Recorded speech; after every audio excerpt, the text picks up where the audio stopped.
HCA వివాదంలో కీలక మలుపు చోటు చేసుకుంది. అవకతవకల వ్యవహారంలో ఈడీ ఎంట్రీ ఇచ్చింది. ప్రాథమిక సమాచారం ఇవ్వాలని సిఐడికి లేఖ రాసింది ఈడీ. ఇప్పటికే ఈడీ దగ్గర హెచ్సిఏకు చెందిన 2 కేసులున్నాయి. జగన్మోహన్ రావు వ్యవహారంతో పాటు బీసీసీఐ నిధుల దుర్వినియోగంపై ఈడీ విచారణ చేయబోతుంది. కోట్ల రూపాయల నిధులు గల్లంతయ్యాయి. కాంట్రాక్ట్ ఇచ్చిన వ్యవహారంపై విచారణ చేయబోతోంది ఈడీ.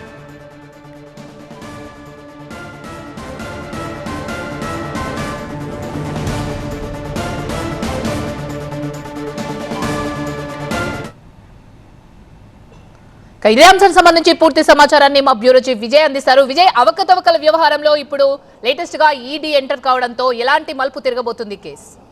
హైదరాబాద్ క్రికెట్ అసోసియేషన్లో జరుగుతున్నటువంటి పరిణామాల ఏవైతే ఉన్నాయో, జగన్మోహన్ రావు అరెస్టు, దాని తర్వాత ఫైనాన్షియల్ ఫ్రాడ్ ఏదైతే బయటకు వచ్చిందో దాని మీద ఈడీ ఇన్వెస్టిగేషన్ ప్రారంభించబోతుంది. ఈ మొత్తం వ్యవహారం మీద తమకు పూర్తి స్థాయి ఎఫ్ఐఆర్తో పాటుగా రిమాండ్ రిపోర్ట్తో పాటు అన్ని డాక్యుమెంట్స్ని తమకు ఇవ్వాలంటూ ఎన్ఫోర్స్మెంట్ డైరెక్టరేట్ సిఐడికి లేఖ రాసింది.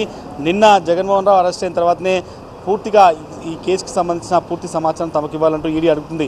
ఈడీ ఇప్పటికే హైదరాబాద్ క్రికెట్ అసోసియేషన్ సంబంధించిన 2 కేసుల్ని ఇప్పటికే విచారిస్తుంది. అర్షద్ అయూబ్ సమయంలో జరిగినటువంటి అవకతవకలకు సంబంధించి ఒక కేసు రిజిస్టర్ అయితే, అగర్వాల్కి సంబంధించి హెచ్సిఏ పాత కమిటీ అయితే ఏందో వినోద్తో పాటుగా కొంతమంది కమిటీలో ఉన్నప్పుడు జరిగినటువంటి అవకతవకలకు సంబంధించిన దాంట్లో ఒక విచారణ, మొత్తం 2 కేసులు ఇప్పటికే ఈడీలో ఉన్నప్పటికీ కూడా తాజాగా జగన్మోహన్ రావు వ్యవహారం పైన కూడా ఈడీ ఫోకస్ చేసింది. దానిపైన కూడా ఈసీఐఆర్ రిజిస్టర్ చేసేందుకు రెడీ అయింది. దానికి భాగంగానే తమకు ఎఫ్ఐఆర్తో పాటు ఆ రిమాండ్ రిపోర్ట్స్తో పాటు పూర్తి స్థాయి డాక్యుమెంట్స్ ఇవ్వాలని ఈడీ అడుగుతుంది. ఈడీ ఇన్వెస్టిగేషన్ అంతా కూడా బీసీసీఐ నుంచి వచ్చిన 178 కోట్ల నిధుల దుర్వినియోగం పైన మెయిన్గా ఫోకస్ చేస్తాం. దాంతోపాటుగా ఇప్పటివరకు ఏవైతే కొన్ని పర్చేస్ కావచ్చు, కాంట్రాక్ట్ కంపెనీలకు ఏవైతే కాంట్రాక్ట్ ఇచ్చారో వాటి విరకాణాలు ఉన్నటువంటి ఒప్పందాలు, వీటన్నిటిపై కూడా ఫోకస్ చేయాల్సిన అవసరం ఉంది. కాబట్టి ఖచ్చితంగా పిఎంఎల్ఏ నిబంధనలు ఉల్లంఘించి కొంత ట్రాన్సాక్షన్ జరిగి ఉంటాయని ఈడీ అనుమానిస్తున్న నేపథ్యంలో ప్రస్తుతం ఈ కేసు ఇన్వెస్టిగేషన్ కోసం కావాల్సిన ప్రైమరీ మెటీరియల్ ఇన్ఫర్మేషన్ అంతా కూడా తమకు కావాలంటూ ఎన్ఫోర్స్మెంట్ డైరెక్టర్ అయితే లెటర్ రాసింది.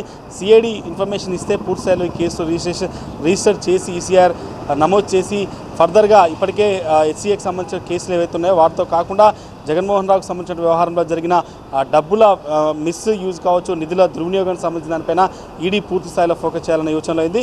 ప్రస్తుతానికైతే లెటర్ రాశారు. లెటర్ రిప్లై వచ్చిన తర్వాత ఈడీ ఈసీఆర్ నమోదు చేసే అవకాశం అయితే కనిపిస్తుంది.